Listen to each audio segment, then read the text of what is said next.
Abby Bachman for.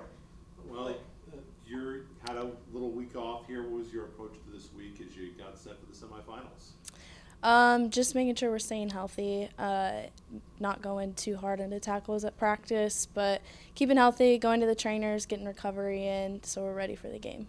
Well, as a former Eisenhower Tiger, what's it like to be headed back down to the, not quite Goddard, but Wichita area to play this semifinal? No, yeah, I'm really excited. I have family coming, and I'm probably going to text a few people to come, so I'm excited to play back in Wichita. And then finally, last time out, obviously you guys pitched a shutout over this Washburn offense. How do you do that again? Just making sure that we're staying compact, staying together, covering for each other. We have a really good defense, and we've done really well these past few games, so I'm excited. Vince? So as Blake just talked about, right, you know you played Washburn very well just a couple of weeks ago. Obviously it was a lot colder than what it probably was this weekend. So how do you kind of keep that same mojo, and you know what they're going to do, so how do you kind of keep, maybe not the same game plan, but know how to prepare for them at the same time? Yeah, so we've watched their film, studied their film. We've played them multiple times. We know who they have and what they're going to try and do. So it's just going in and staying composed, staying compact, working together as a team, and shutting them down offensively. Obviously, you guys were the tournament champions last year. You guys know what it takes to, get a ring. You guys are hopefully going to get number 2. So how do you use last year's experience and kind of incorporate that into this year? All these players have played in high-pressure games. A lot of the starters we have a lot of fifth years and seniors starting, so everybody's kind of used to that pressure of a big game.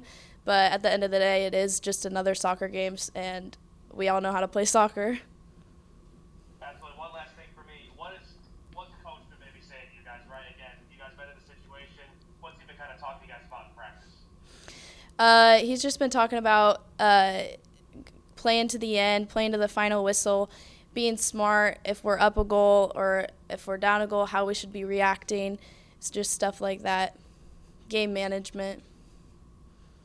That's perfect. Appreciate your time. Thank you. Thank you. Matt or anybody? Hold on. Matt or anybody from Butler? Anybody? We have a question for you guys at all? You good? All right. We're good. Thank you. Thank you. Nice job. No, go, Blake.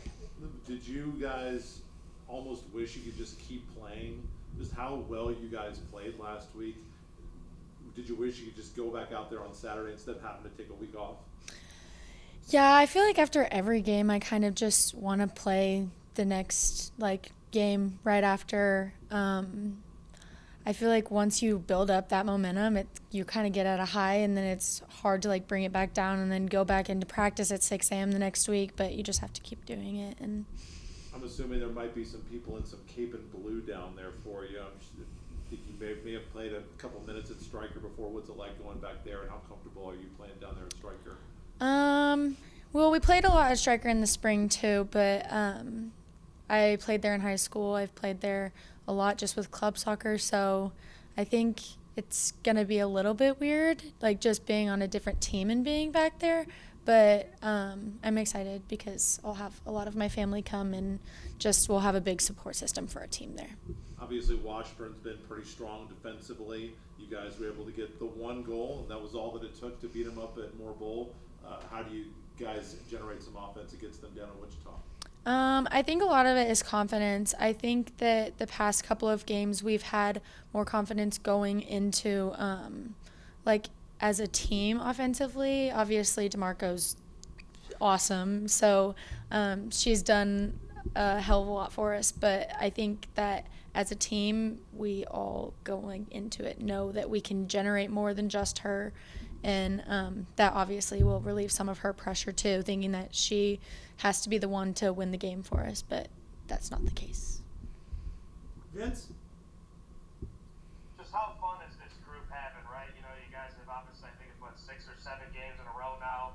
You guys are clicking at the right time, which is always the best time, right, in postseason. Just how fun is this team having? How much fun is this team having right now?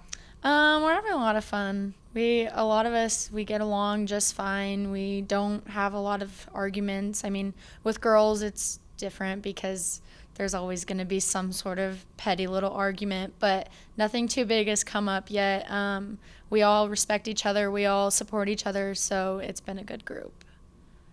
You know, and to have a group that has the experience that you guys have, you know, coming off of your championship last year, conference champs, and postseason play, just to have the group that you had last year coming into this year, does that help knowing that you guys have a lot of that back to hopefully do what you guys did again this year? Yeah, I think it definitely helps. I think that that those fifth years and those girls returning can calm down some of the nerves that maybe the newer people have going into bigger games and stuff like this.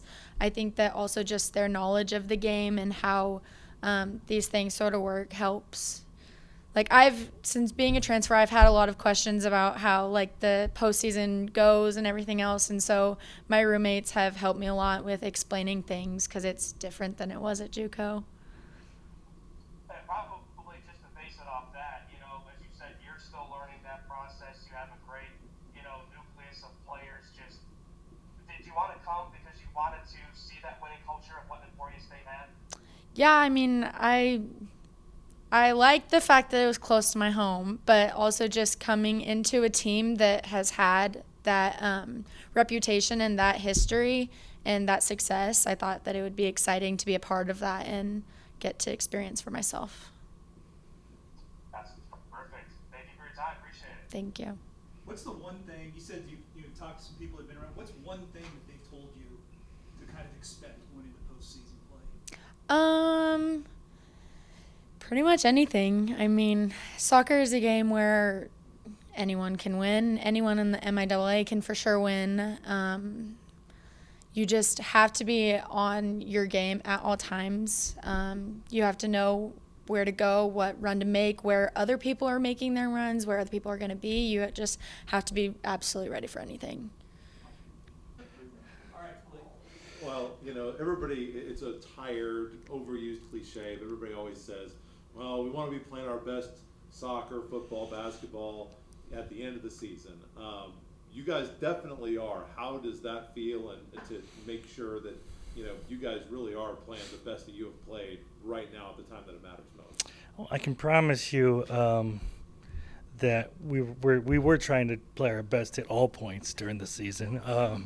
You know, it just happened to work out the last couple of years that we just saved it for the end. It wasn't on purpose, but when we're a quarter of the way or a third of the way through our season and it hasn't clicked yet, we still have hope, you know, and so I think in the back of our minds we still had hope, and then it started clicking. So if you're going to pick a time, this is the right time, but we didn't necessarily pick it going into it. It just kind of happened to work out that way. So yeah, we're on a high right now. Like you said, we've won a bunch in a row, and we put ourselves in a good position, you know, to make the semis.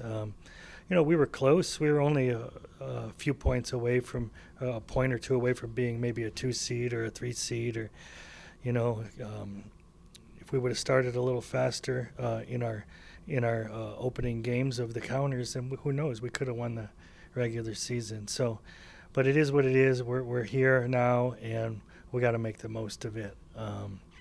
You know, so we can solidify that regional spot, and the ultimate team goal is hoisting a trophy, you know, and winning a championship. We know that because we've been through that in 21. So I think this group has proved a lot, but there's a bigger prize kind of waiting if we.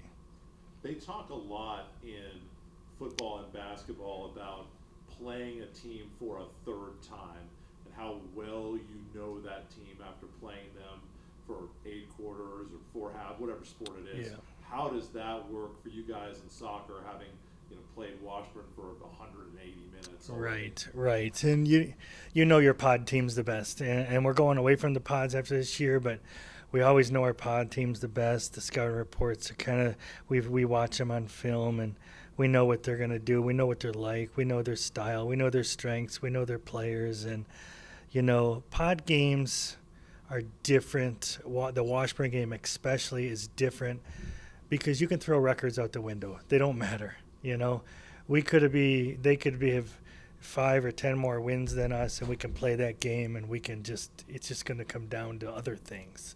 And so this is the same kind of situation. It's on a bigger stage, So that rivalry is there, and the pod games, you know them well, they know us well, and we've had UCM a bunch 3 times in the past few years, a bunch, because we see them in the regular season once, we always see them in the MIAA tournament, and then we usually see them in the regionals.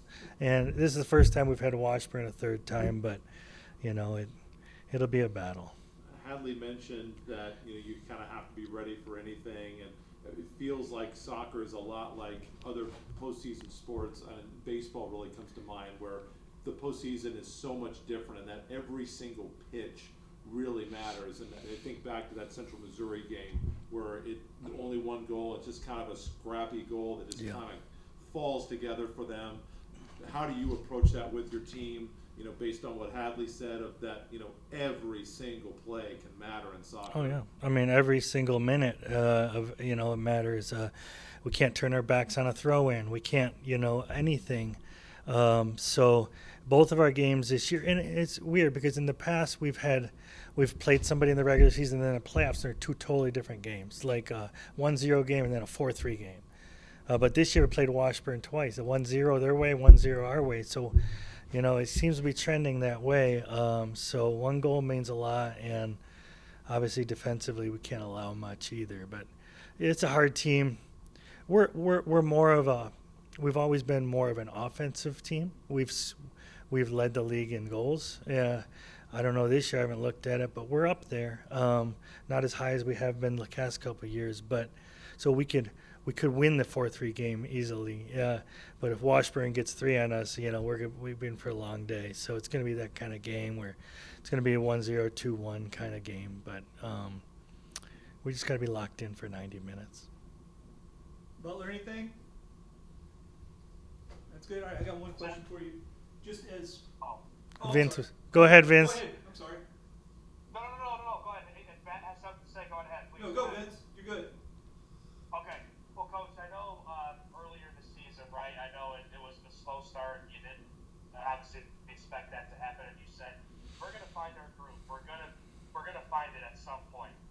When did you find it? I know you said you could say like, hey, when you score a goal, you might find it. When was it in the season when you knew this team could get into the spot that they are right now? I think it was probably the weekend of Kearney. We looked really good the first time. We were still in a 3-5-2, and we can explode on teams in a 3-5-2, but I think we went back and played a game after that, and we struggled. Especially defensively, we struggled. Weren't creating the amount of chances we needed to. So I think it was like the Northeastern State, Rogers State weekend. We were very good defensively, and we created a lot of chances. And it was, I hate to say a team shape will play that big of an impact on a game, on a team for that matter. But last year we switched from a 4-3-3 to a 3-5-2, and we seen a switch right away. We were high pressing. We were we were scoring more goals. We were combining, linking up top.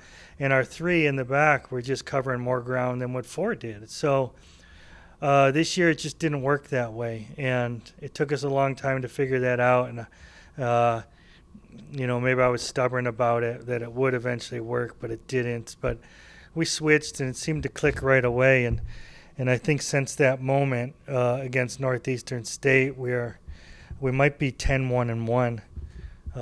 Pretty close to that in the last 12, maybe 9-1-1. But, it was somewhere in that weekend, I think we just started to find ourselves. We still weren't hitting a peak yet.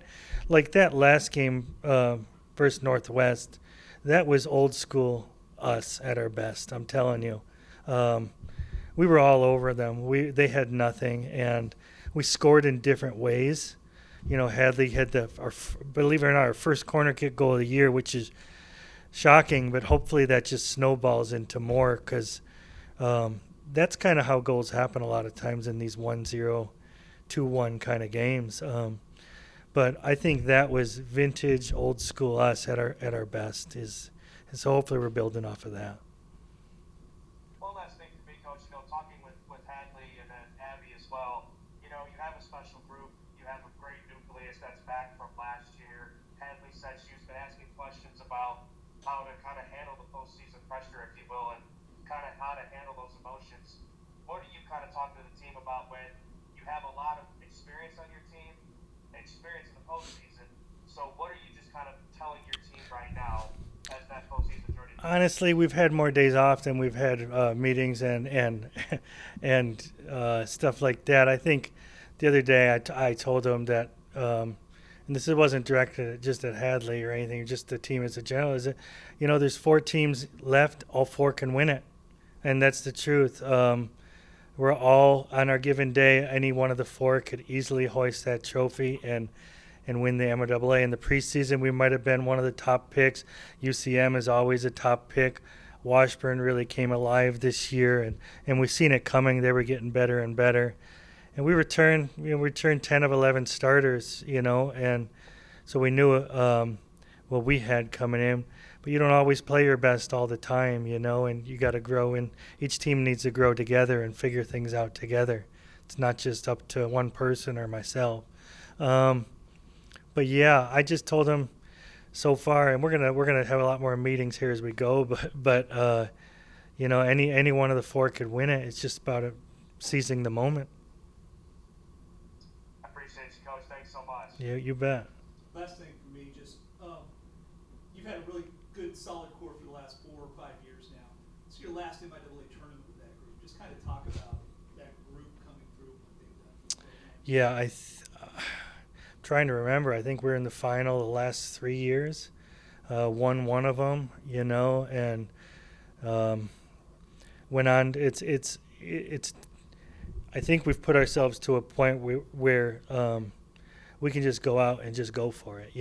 I don't feel like it's our last game, regardless. I think we've done enough, and we're in good spot for the regional. And at that point, you're playing with a little different type of pressure. So I think with the MIAA tournament, it's just a chance to win a championship and cement yourselves in history. So it's a special group for sure if you look at what they've done over the course of all their years. And there's no better way to go out than celebrating and hoisting that trophy.